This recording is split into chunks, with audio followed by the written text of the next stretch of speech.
A registered sex offender scaring your children for fun at a Northeast Ohio haunted house. News 5 investigators received this tip less than 24 hours ago, and tonight we've learned 2 felons affiliated with that haunted house were fired. We also found background checks were not done. Here's Tara Morgan with a woman who quit that same job and wanted parents to know why.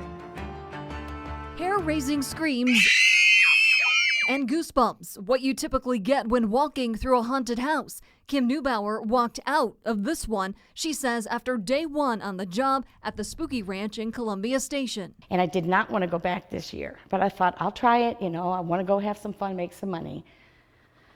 I wish I would have just stayed away. Neubauer says when she found out sex offenders registered with the Lorain County Sheriff's Office were co-workers, it was more than startling. One is a habitual child sex offender. I kept leaving my scene and coming in to check on him to make sure that he was where he was supposed to be because I was so uncomfortable knowing he was there. I checked with the Lorain Sheriff's Office. Ohio law requires sex offenders to register and report where they live. There's nothing in the statute prohibiting working with children. Now, there could be something in a judge's order in each individual case. I went to the Spooky Ranch to speak with the owners about this. There's no concern. We didn't know about this.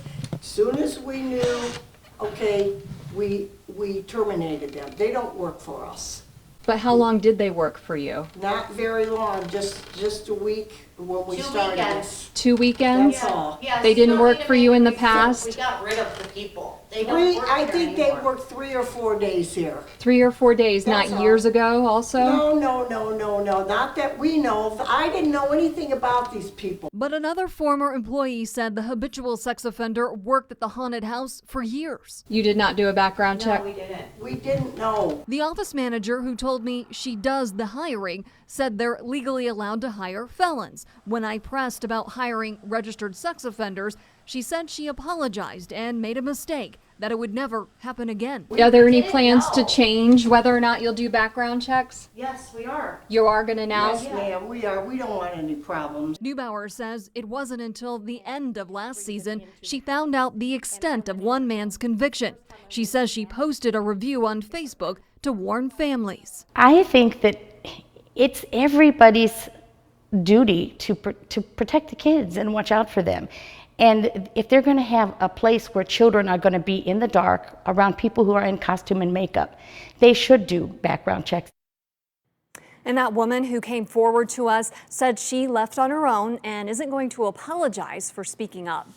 Let's go back to Columbus now. There's an effort right now to limit where sex offenders can work.